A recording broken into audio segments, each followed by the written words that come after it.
Wolfwalkers. Wolfwalkers? The ones that can talk to wolves with some wild magic. You can come out now. We can smell ya. You stink. You're a wolfwalker. You're a wolf when you sleep. What? A girl when you're awake. Robin, something's happened to me. Yeah, I can see that. It's flippin' great. You're a wolf now. Be a wolf. Good morning, Ross. Good morning, Tom. How are you both? Not too bad, Owen. How are you? Yeah, I'm great, thanks. It's lovely to see you. I did have a whole list of questions to ask you, but I want to ask you about your Between Two Ferns setup, first of all. Are those ferns? What type of plants have we got? I know you're not technically between... Succulents. And we're also selling the books here too. Look. Yeah, you can see all the comic It's like books, a little car boot sale we got going on here. How much can I buy a book? What kind of offer are you going to give me on the book there? Yeah, well, we'll sign to it, you, so that will add the value. €2. Yeah. €2, I'll take it. And there's signed copies as well, even better. Yeah, definitely, yeah. They've got our greasy fingerprints all over the covers. I'll never clean them ever again, even with a killer virus on the loose. First of all, it's lovely to chat to you. I think, Tom, the last time that we chatted, we were on a boat in the middle of sunny Dublin for Song of the Sea. So slightly different circumstances. Yeah, I don't know what we would have done if we were able to. Maybe we would have been sitting surrounded by a wolf pack or something. I don't know. Well, I'm down the road from Wild Ireland, which have a bunch of wolves up there. So it would have been the place to do it, I think, if we could have done it back in. Yeah, we wanted to get up there, but then with the restrictions on travel, we can't. But it's supposed to be amazing up there. Yeah, my sister's up in Letterkenny, and I was going to go up and see it and everything, but yeah, we couldn't. Well, the wolves. Lick parties. Stop the lick parties. Stop with the lick parties. Calm down. For anybody who doesn't get that context, just before the interview, I was informing Tomm and Ross that yes, in Derry we've been holding lick parties. That's why the COVID is so bad up here. But it's our own special brand. We're number one in something. But yeah, first, congratulations on Wolfwalkers. Obviously, are you bored yet of just? Oh my God, another 5-star review. Here we go again. Everybody loves it's so boring. Yeah, we just hate it. It never gets boring, especially when you put like 7 years of your life into something and there's a whole crew of people that have poured their hearts and souls into it. It's really affirming, actually, because it is a lot of work for a lot of people, and you just hope that you haven't led them in the wrong direction. So I find it amazing that the 5-star reviews could come from like the teenage kind of geeks or nerds or comic fans or anime fans, and then also from like the 50-year-olds like seasoned film critics. Like it's amazing to see the range of people that are actually enjoying the film. That's really surprising to me. Definitely. Well, I'm not surprised in any way whatsoever. Obviously, that's 4 for 4 for yourselves in Cartoon Saloon. In terms of these wonderful reactions, are you very? I mean, anything that you set up, and obviously Tom, with your background as well, you're going to be so protective of everything. But just what does that mean in terms of pressure for everybody going forward? You're like, oh, thank God, we've done our job now. On to the next one.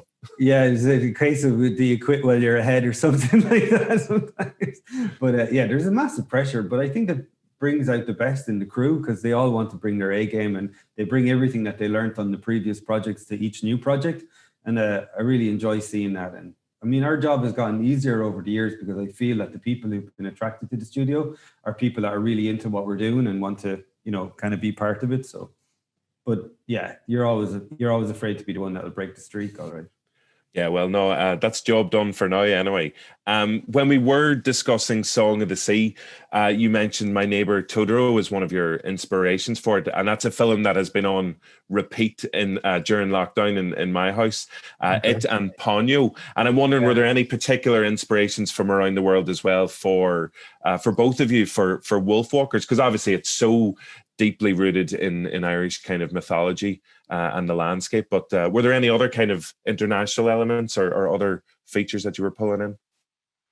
For the reference for Wolfwalkers, geez, we took from such a wide range. I mean, Princess Mononoke is the obvious animated reference for the story, but so much so that we actually kind of try to avoid getting influenced by it too much because there'd be direct comparisons. But like I remember we watched an amazing film called The Witch, which is like a horror. Just for the costumes and the setting, it was the same as our period in Wolfwalkers, and even for the way that they talked.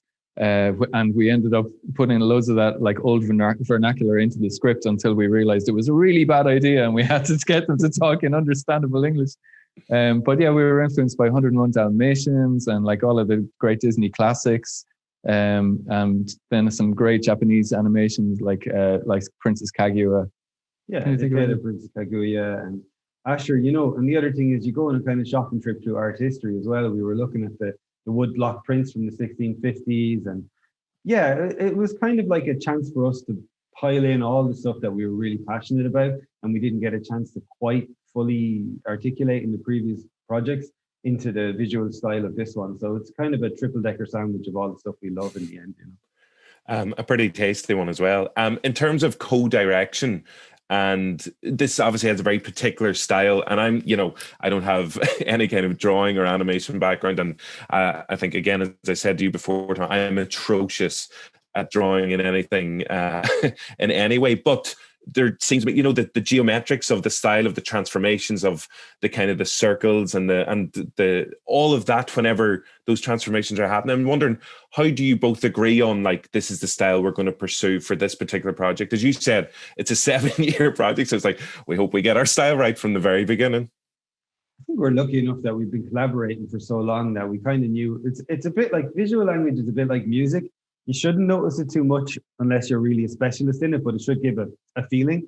And I think the shape language and the colors and everything that we've gotten used to using in the previous productions, both of us kind of knew instinctively this is a continuation of that. Yeah, I think like if there was anything that we didn't argue about over the course of the production of the film was probably the visuals. Like we argued about loads of other stuff, but not the visuals, because we're always nearly on the exact same page about the visuals. We've been, for instance, we were 11 and like influenced by the same things as we grew up. So usually, like, if one of us likes a certain visual style, a good chance that the other will. The thing is, Ross was always much better than me in school at art, so I just had to team up with him. I had to accept that if you can't beat them, join them. Easy. That's the way to do it. What did you argue about then? We just sort of maybe I'd say the big argument that we both remember that it still baffles me, but it seemed really important at the time, was Merlin the bird and how much of a kind of cartoon bird he should be versus like a realistic bird. That's more taste stuff, I think. It's a funny thing, isn't it? Because it's a movie about people have so much in common, even though they think they're so different. And I think most arguments are about whenever two people are passionate and really care about something. That's when you argue. If you don't really care about it, you won't argue because you don't feel like connected to it. It's not worth it. Yeah. So it sort of says something positive that you're arguing about these things, because it means that it's very important to you both. So I always took it as a good sign if we kind of had to find a way to compromise. Especially good whenever I won. That was always the objective. And then I would go and sabotage his desk, like break his mug or something. Not another mug. I want to say congratulations as well. It's possibly one of the first times in feature film history, where someone hasn't killed off Sean Bean. So yes. I'm delighted. into his contract. But no, he was perfect in that role as well. As you said, the kind of the relationship between the Irish and the English. Obviously, being from Derry as well, we have a very particular history with that kind of stuff. It speaks to people in different ways as well, and in terms of how the story kind of meanders. But no, I was delighted that Sean Bean got a fair whack at it anyway. So congrats on that. In terms of the credits, two things jumped out. One was Wolf Consultants, which sounds like one of the coolest jobs there. What was it like working with them and obviously real wolves to get your style right? The wolf consultants were largely of the canine variety that kind of wandered the studio constantly. A lot of people brought their dogs in, and we were able to sketch them and learn from that. And we had a couple of amazing guys who both were Disney animators who gave workshops on how to draw wolves. So Aaron Blaze, who directed Brother Bear, is also an amazing wildlife painter. and he did a kind of a workshop for us. And then James Baxter, who's famous for animating, all the Disney amazing movies and the Horse and Spirit Stallion of Cimarron and all. His daughter was a big fan of Song of the Sea, so he just wanted to help out, and he came over and gave us an amazing workshop on how to animate four-legged creatures, which is twice as hard as two-legged creatures.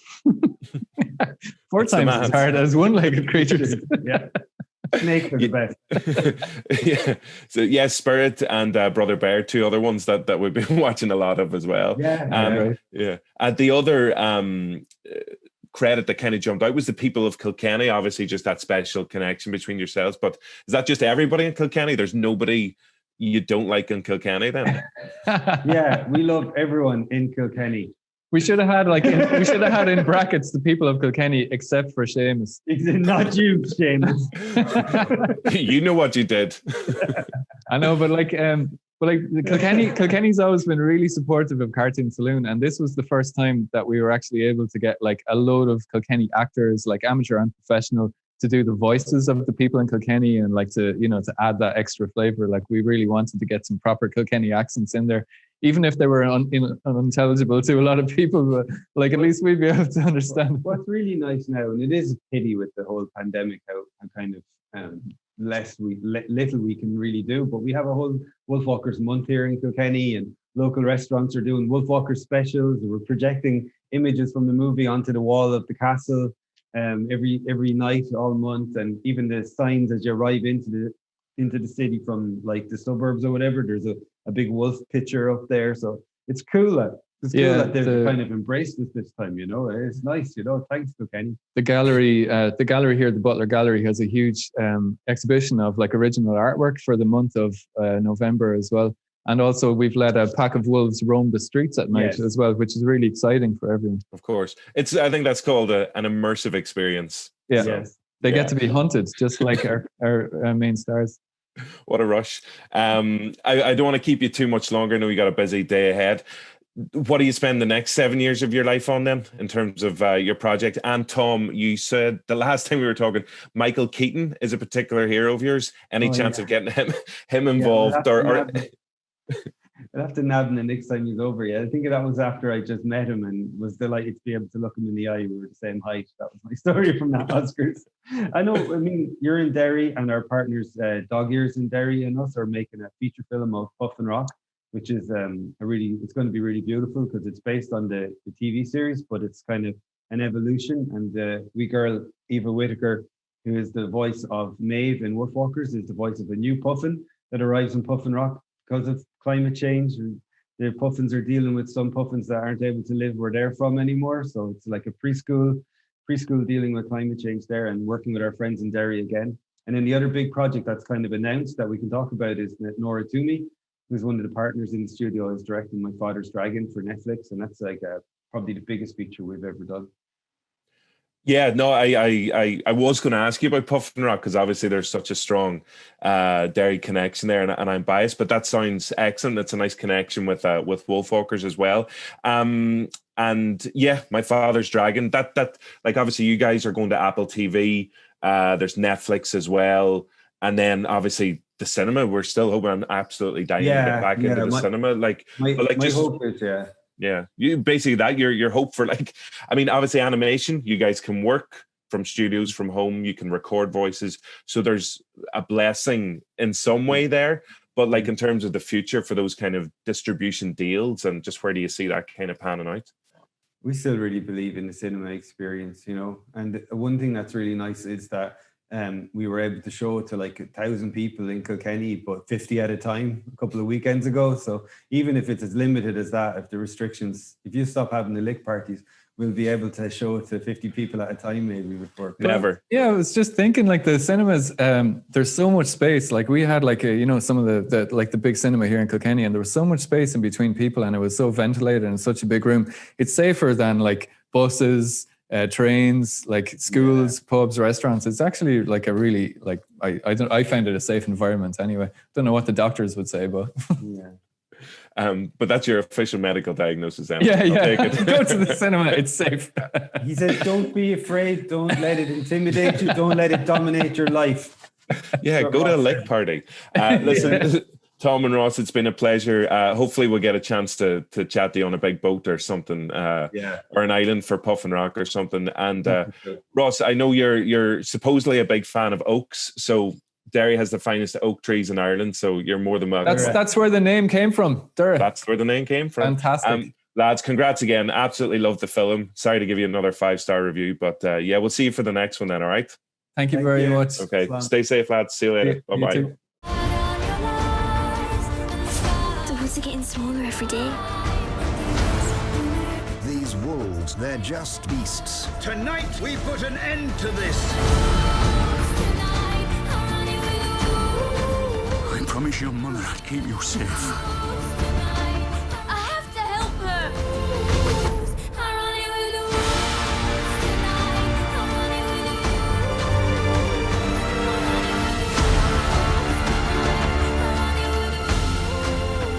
You have to leave. No way. I scared him off.